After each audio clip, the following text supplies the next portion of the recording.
안녕하세요, 김정민입니다. 자, 여러분 좋은 하루 되고 계시죠? 인간관계 형성이 어려운 트레이너들이 늘어나는 이유, 요즘 헬스업계에서 유난히 자주 들리는 말이 있습니다. 회원은 많은데 대화가 안 된다, 트레이너들끼리 서로 어색하다, 업무는 잘해도 사람이 너무 차갑다. 실제로 퍼스널 트레이너라는 직업은 사람과의 관계 속에서 존재하는 직업임에도 불구하고 정작 그 인간관계 형성이 점점 더 어려워지고 있다는 이야기가 내부에서도 공견연하게 이제 흘러나오고 있습니다. 과연 왜 이런 현상이 일어나는 걸까요? 자, 오늘은 그 이유를 단순히 성격이나 세대 차이 같은 차원에서 다루는 것이 아니라 헬스 산업의 구조, 직무의 특성, 교육 방식, 그리고 사회적 환경의 변화까지 아우르며 분석해 보겠습니다. 운동만 잘하면 되는 시대는 끝났습니다. 하지만 관계라는 기술을 가르치는 사람은 없다는 것, 그것이 오늘 우리가 직면한 핵심 문제일지도 모릅니다. 트레이너가 된다는 것, 관계의 기술이 아닌 몸만 배운 사람들, 퍼스널 트레이너라는 직업은 겉으로 보기에는 매우 사람 중심의 직업입니다. 하지만 실제로 이 직업을 준비하는 과정은 놀라울 정도로 인간관계 훈련 없이 이루어지는 시스템에 가깝습니다. 트레이너 자격증을 준비하면서 배우는 것은 해부학, 운동생리학, 프로그램 설계, 식단, 이론 등 철저히 기술 중심입니다. 이 과정 속에서 실제 사람을 상담하고 설득하고 공감하는 기술은 배울 기회가 없습니다. 결국 자격증을 따고 현장에 투입되었을 때 트레이너는 몸은 잘 다룰 줄 알지만 사람은 잘 모르는 전문가가 되어버리는 경우가 많습니다. 그리고 이 간극은 시간이 지날수록 더 심해집니다.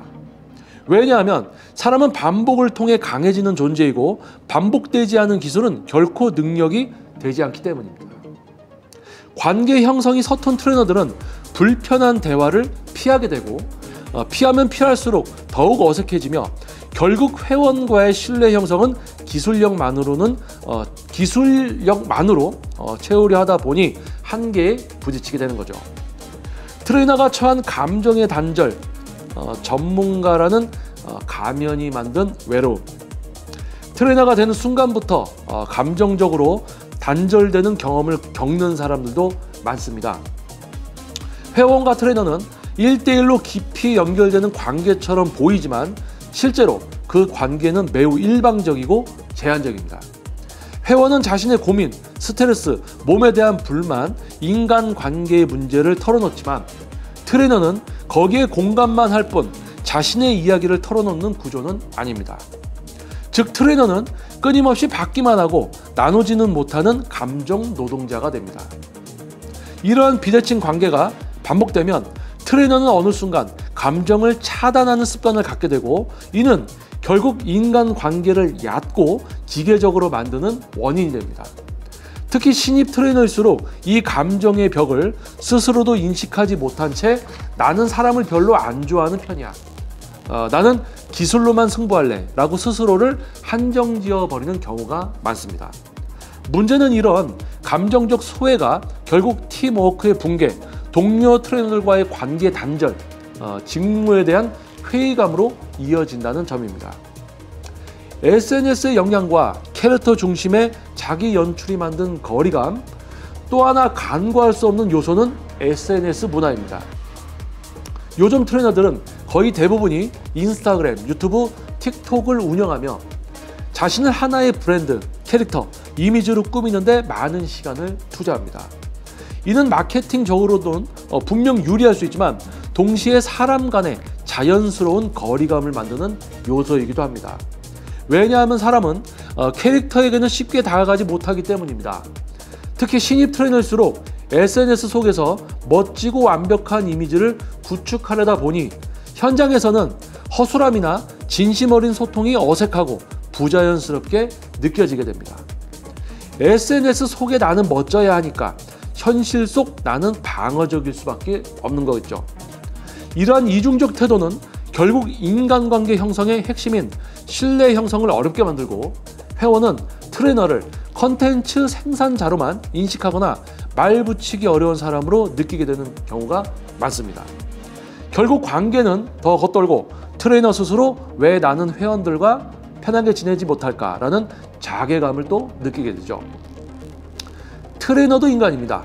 관계의 기술을 훈련해야 합니다. 결국 트레이너가 겪는 인간관계의 어려움은 단순히 성격의 문제가 아니라 시스템적인 학습 부재에서 비롯된 경우가 많습니다.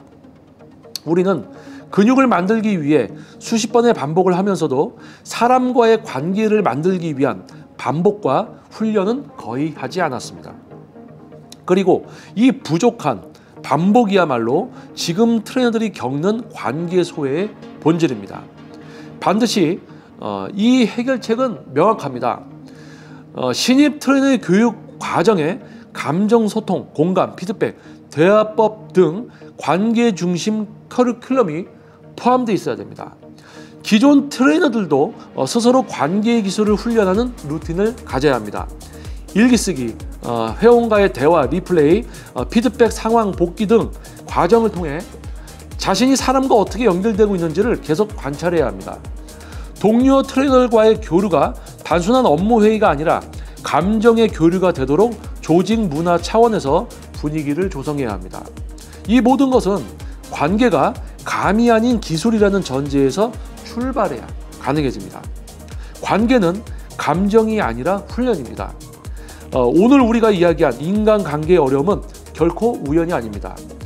트레이너라는 직업은 사람과 사람 사이에 존재하면서도 실제로는 관계를 배우지 못한 채 기술과 외형만 강조받으며 성장해온 구조 속에서 탄생한 존재입니다. 그리고 그 구조는 이제 한계에 다다르고 있습니다. 운동만 잘하면 되는 시대는 끝났습니다.